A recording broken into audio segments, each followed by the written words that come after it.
ফের ভয়াবহ অগ্নিকাণ্ড কলকাতায়। রাতের শহরে ভয়াবহ আগুন লাগলো কলকাতার লেদার কমপ্লেক্সের রাসায়নিক কারখানার গোডাউনে। শনিবার রাতে লেদার কমপ্লেক্সের ৩ নম্বর গেটের সামনে একটি কেমিক্যাল গোডাউনে বিধ্বংসী আগুন লাগে। খবর পেয়েই ঘটনাস্থলে পৌঁছেছে দমকলের ৪টি ইঞ্জিন।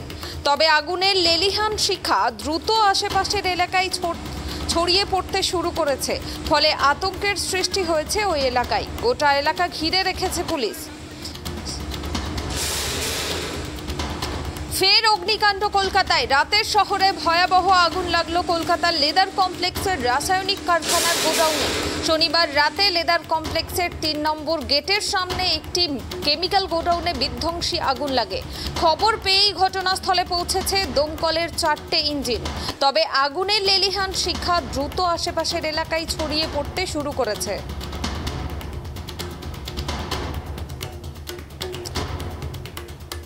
এ বিষয়ে আমরা বিস্তারিত জানবো। এই মুহূর্তে আমার সঙ্গে ফোন করে টেলিফোন লাইনে জুড়ে আছেন ট্রাইব টিভির প্রতিনিধি কলকাতা থেকে অভ্রদীপ।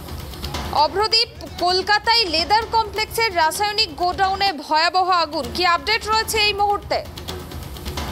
দেখো, আমি তোমাকে যেটা জানিয়ে রাখবো, শনিবার রাতে লেদার কমপ্লেক্সের ৩ নম্বর গেটের সামনে একটি কেমিক্যাল গোডাউনে বিধ্বংসী আগুন লাগে। ঘটনাস্থলে খবর পেয়েই দমকলের ৪টে ইঞ্জিন পৌঁছায় এবং দমকলের এই যে আগুনের লেলিয়ান শিখা দ্রুত আশেপাশের এলাকায় ছড়িয়ে পড়তে শুরু করে, ফলে আতঙ্কের সৃষ্টি হয়। গোটা এলাকা ঘিরে রেখেছে পুলিশ। স্থানীয় সূত্র মারফত যেটা জানা যাচ্ছে, এদিন রাত ঠিক 10:30 নাগাদ এই বানতলার লেদার কমপ্লেক্সের ৩ নম্বর গেটের সামনে একটি কেমিক্যাল গোডাউনে ভয়াবহ আগুন লাগে। কয়েক মিনিটের মধ্যে দ্রুত আগুন ছড়িয়ে পড়ে এবং যদিও লেদার কমপ্লেক্সের এই কেমিক্যাল গোডাউনে আশেপাশে জনবসতি নেই, তবে কাগজের কারখানা সহ বেশ কয়েকটি আরো কারখানা রয়েছে, ফলে সেখানে আগুন নিয়ন্ত্রণে না আনা গেলেও আশেপাশের কারখানাগুলি ক্ষতিগ্রস্ত বেশ কিছু হয়েছে এবং ইতিমধ্যেই কিন্তু আগুন নিয়ন্ত্রণে এনেছে দমকলের আধিকারিকরা। অভ্রদীপ, জানা গিয়েছে কি করে এই আগুনটা লেগেছিল? দেখো, ইতিমধ্যেই রাত্রিবেলা কাজের অসুবিধার কারণে দমকলের আধিকারিকরা শুধুমাত্র আগুন নেভানোর কাজেই নির্দিষ্ট করেছিলেন, কিন্তু পরবর্তীকালে কিন্তু এই যে লেদার কমপ্লেক্স থানার আশেপাশে আগুন লেগেছে, ফরেন্সিক আধিকারিকদের নিয়ে এসে পরীক্ষা করে তারপরেই জানা যাবে যে কিভাবে এই আগুন ছড়িয়ে পড়লো বা কিভাবে এই আগুন লাগলো। কারখানার কর্তৃপক্ষের কাছ থেকে ক্ষয়ক্ষতির পরিমাণ জানা গিয়েছে কিছু?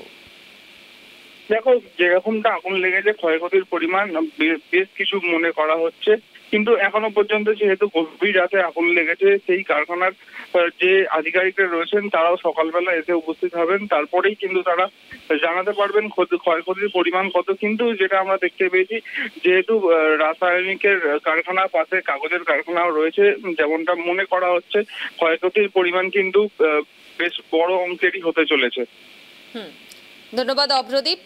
আপনাদের জানিয়ে রাখি, শনিবার রাত 10টা নাগাদ বানতলায় লেদার কমপ্লেক্সের ৩ নম্বর গেটের সামনে একটি কেমিক্যাল গোডাউনে ভয়াবহ আগুন লাগে এবং কয়েক মিনিটের মধ্যেই দ্রুত আগুনের শিখা বাড়তে থাকে এবং খবর পেয়ে ঘটনাস্থলে পৌঁছায় বানতলা থানার পুলিশ ও দমকলের ৪টি ইঞ্জিন এবং এই মুহূর্তে আগুন নিভিয়ে ফেলা হয়েছে।